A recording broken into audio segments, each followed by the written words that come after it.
Les amis, bienvenue. J'espère que vous allez tous très bien, que tout le monde va très bien. Et waouh, vidéo très spéciale, bizarre à faire ce matin.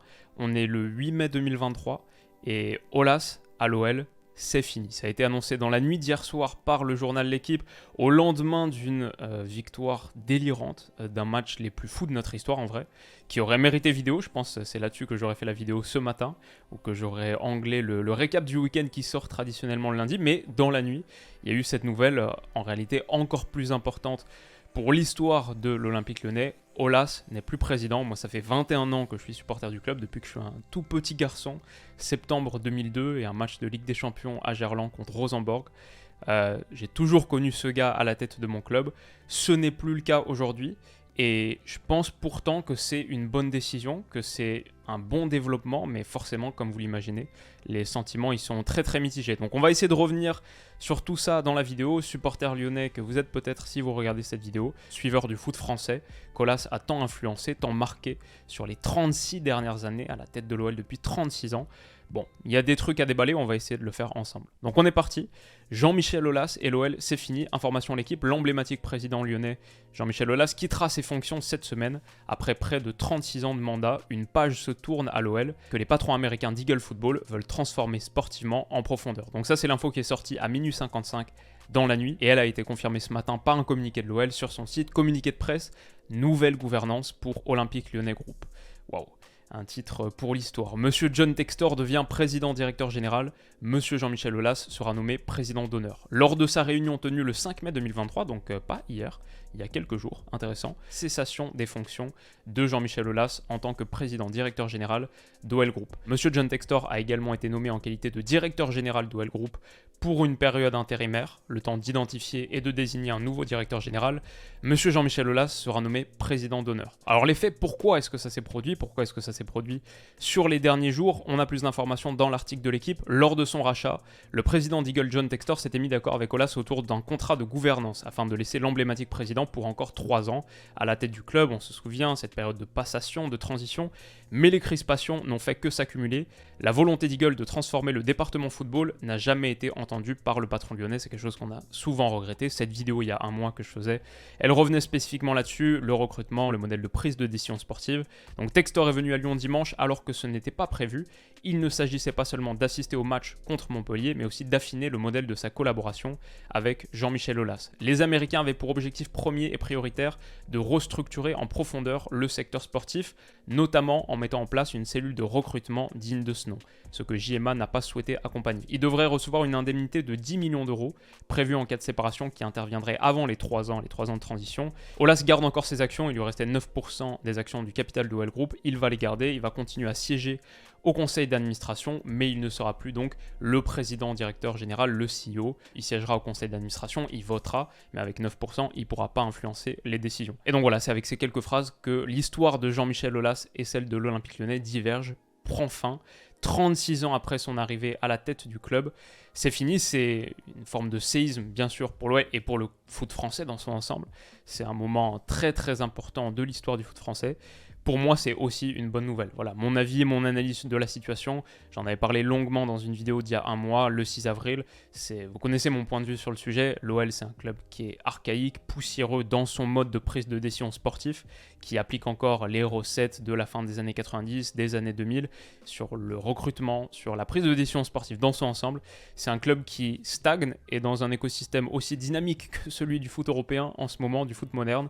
Quand tu stagnes, tu régresses et tu régresses à vitesse grand V. Il y a des trucs qui sont... C'est totalement factuel. Je veux dire, c'est pas mon opinion. C'est un club qui a le 2e budget de Ligue 1 à égalité avec l'OM et qui pourtant se dirige peut-être vers une 2e saison consécutive sans Coupe d'Europe. L'OL, ces dernières années, c'est un exemple, un cas d'école de sous-performance à très grande échelle. Donc oui, il y a des choses à changer. On a encore un espoir, évidemment. Ce match, il nous donne encore un petit peu d'espoir. Peut-être qu'on va aller chercher cette 5e place. Mais justement, je suis content que cette décision, elle intervienne malgré cette victoire spectaculaire d'hier soir. Déjà, ça donne encore un petit peu plus d'histoire. C'est peut-être un bel adieu pour Jean-Michel Aulas. Mais surtout, au-delà de cette ligne d'histoire, c'est parce que trop souvent, je trouve qu'à l'OL, le court terme, les fluctuations et ces sursauts d'espoir ont masqué la faiblesse de la trajectoire. C'est une bonne nouvelle pour moi parce que l'OL a besoin d'un changement majeur, une véritable transformation pour se mettre aux exigences du foot moderne. Maintenant, il y a des conditionnels. C'est pas une bonne nouvelle dans l'absolu. Il faut qu'elle soit suivie des faits. Il faut que Olas out, ça signifie également à minima, Cherou out, forcément. Il faut que ce siège vide il soit bien rempli. Il faut que Ponceau se retourne dans son ancien rôle, très très loin du sportif, ou qu'il sorte totalement de l'organigramme, qu'il soit lui aussi éjecté de l'Olympique Lyonnais. J'ai plutôt confiance sur le fait que ce soit le cas, mais il faut que ce soit le cas, et il faut que ce soit le cas vite. Un changement qui marche, oui, c'est rompre avec le passé, mais c'est aussi trouver une nouvelle formule gagnante. Textor sera très très attendu là-dessus. Et si on se fie à sa nationalité, ses compatriotes ont des résultats très variés. D'un côté, il y a le succès de Redbourn, bien sûr, l'AC Milan, Toulouse. Honnêtement, si l'OL se met à ressembler à une version simplement mieux équipée, mieux armée financièrement et qui du coup peut être plus ambitieuse encore que le TFC, s'il ressemble au TFC mais avec plus de moyens, ça me va très très bien. Parce que le modèle de gestion sportive du TFC, oui, c'est pour moi un exemple total à suivre en 2023. Donc voilà, il y a cette partie de la prise de décision sportive américaine dans le monde du foot moderne qui fonctionne. On sait aussi que parmi les compatriotes de John Textor, il y a le Chelsea de Todd Boehly, un exemple bien moins convaincant. Donc quelle gestion à l'américaine est-ce qu'on aura ? Est-ce qu'on aura la version scientifique, orientée data, moneyball, smart ? Ou alors est-ce qu'on aura la version un peu moins humble et beaucoup moins couronnée de réussite, en tout cas pour l'instant ? Peut-être naïvement, j'ai espoir. Je pense que Textor, en dégageant le mec qui est là depuis 36 ans, a pris une vraie décision. Et a priori, avec ça, il montre qu'il n'est pas venu pour faire de la figuration, pour être simplement en backstage. Il veut véritablement influencer la destinée de ce club. Je pense qu'un pas dans la bonne direction a été fait, mais il en manque 10 autres pour redresser véritablement le club. Ça va prendre du temps, et pourtant il faut le faire assez vite. Déjà, la question, quel nouveau directeur sportif ? L'avenir de l'OL va pencher sur cette décision, notamment parce qu'il y a à court terme un mercato vital à bosser. Mathieu Bonnemer, la raison pour laquelle je mets son image ici, c'est que j'en parle depuis un moment. Moi, j'ai souvent dit que ça me désespère. On a tellement articulé notre stratégie sportive autour du fait de faire revenir les anciens. C'est un peu le credo à Lyon. On a l'impression que si t'as pas joué, entraîné, eu un rapport avec l'Olympique Lyonnais, c'est même pas la peine de venir y mettre les pieds. Pourtant, le meilleur ancien, celui qui est le plus à même, le plus compétent dans son domaine, lui, j'ai l'impression qu'on ne s'est jamais penché là-dessus, alors que Mathieu Bonnemer, mais déjà quand on l'entendait à Prime, moi je suis un énorme fan, quand on l'entendait à Prime Vidéo, on voyait que c'était un gars qui respirait le foot, qui avait vraiment une connaissance extrêmement approfondie de la matière, de son écosystème, des joueurs, qui regardait des dizaines de matchs par semaine. On le voit au Havre aujourd'hui, ça paye très très bien. Je ne sais pas si on peut l'attirer, je ne sais pas si on est attractif pour lui alors que son club va vraisemblablement remonter en Ligue 1, peut-être y jouer un beau rôle. Je ne sais pas si on peut attirer Mathieu Bonnemer, mais si c'est possible, il faut totalement le faire. Je pense que c'est un des gars aujourd'hui dans le monde du foot français qui connaît le mieux ce sport, qui comprend le mieux ce sport, qui est le plus à même de nous guider vers un succès. Il y a d'autres noms qui m'intéressent aussi parmi ceux qui sont cités, mais sans doute qu'on aura l'occasion de revenir sur cette période de transition clé avec une ou deux vidéos.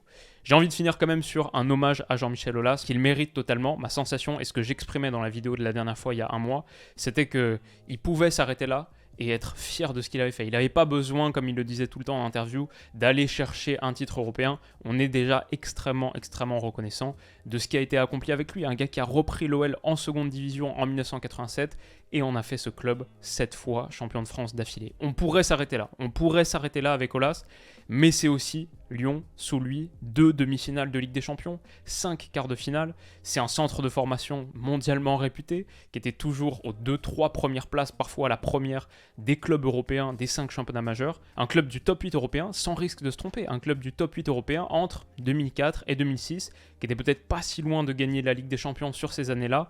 En tout cas, le club, factuellement, qui a rapporté le plus de points UEFA à la France au XXIe siècle. C'est oui, c'est Olympique Lyonnais. Un club qui a remporté 8 Ligues des Champions féminines, 5 d'affilée entre 2016 et 2020. Voilà, l'OL, c'est le Real Madrid du foot féminin et c'est grâce à Jean-Michel Aulas qui aura sans doute fait 5 voire 10 années de trop, mais sur 36 à la tête de l'Olympique Lyonnais, évidemment, ça fait un sacré bilan. Et même si les souvenirs aujourd'hui, ils sont un petit peu entachés par cette fin d'histoire, par la frustration qu'est l'Olympique Lyonnais depuis des saisons maintenant, je pense que le temps va faire son œuvre et que dans quelques années, on se souviendra surtout, pour ne pas dire uniquement, des très bons moments. Et des très bons moments, oui, avec Jean-Michel Aulas, évidemment, on en a vécu. Qu'une tribune du stade porte son nom, oui, je suis pour, c'est la moindre des choses pour tout ce qu'il a bâti. Et j'aimerais aussi que sur un des prochains matchs de l'OL à domicile, sur cette fin de saison, qu'un tifo à son nom, en son honneur, soit réalisé, qu'il ait un hommage à la hauteur de ce qu'il mérite. Une note perso pour finir. J'en parlais un petit peu dans la conversation de groupe avec mes potes. Voilà, l'OL c'est une partie tellement importante de ma vie et j'avais un pote qui répondait justement à cette nouvelle que ça lui faisait de la peine parce qu'il aurait jamais voulu être heureux de ce dénouement, du fait qu'Olas parte. Et je suis totalement d'accord, j'aurais pas pu mieux le dire. Ça me fait de la peine d'être heureux, d'être satisfait. Je pense que c'est la bonne décision. Je reviens en rien sur cette idée, c'est la bonne décision. L'OL a besoin de changement, l'OL a besoin de se mettre à la page du foot moderne, de changer durablement dans son organisation, dans sa prise de décision sportive. Et pourtant, ça me fait de la peine parce que j'aurais jamais voulu ressentir ça à l'égard d'un gars que j'ai tellement aimé, tellement admiré, qui a tellement divisé le foot français. Je comprends que les supporters non lyonnais ressentent un truc spécial par rapport à lui, mais nous, c'est le nôtre et il a tellement fait pour nous. Donc voilà, je suis satisfait de cette évolution, on est beaucoup à l'être, mais pourquoi? Parce que ce club qui l'a bâti mérite d'être aussi grand qu'il l'a voulu. Voilà les amis, j'espère que cette rapide vidéo vous aura plu, intéressé. Dites-moi ce que vous en pensez, tellement de trucs à dire sur ce gars. Pour moi, se pencher sur les images de Jean-Michel Aulas, revoir celle-ci et ce trophée de Ligue 1 si particulier, c'est revivre une grande partie de mon enfance. Et pour ça, je serai toujours reconnaissant. Donc voilà, je vais m'arrêter là avant que ça devienne trop émotionnel. En même temps, comme je l'ai dit, il y a aussi le côté rationnel. Je pense que c'est la bonne chose. Maintenant, il reste encore beaucoup de travail. Et c'est entre les mains de ce gars-là. Il y a beaucoup de bonnes décisions supplémentaires à prendre. Un pas dans la bonne direction, 10 autres à faire. On sera là pour en parler. J'imagine qu'il y aura pas mal de vidéos sur la chaîne cet été et sur cette fin de printemps pour parler de la reconstruction, rebâtir ce club qui en a grandement besoin. Les amis, prenez soin de vous, passez une excellente semaine qui démarre. Beaucoup de vidéos prévues sur les 7 prochains jours. Prenez soin de vous et on se dit à bientôt. Bisous.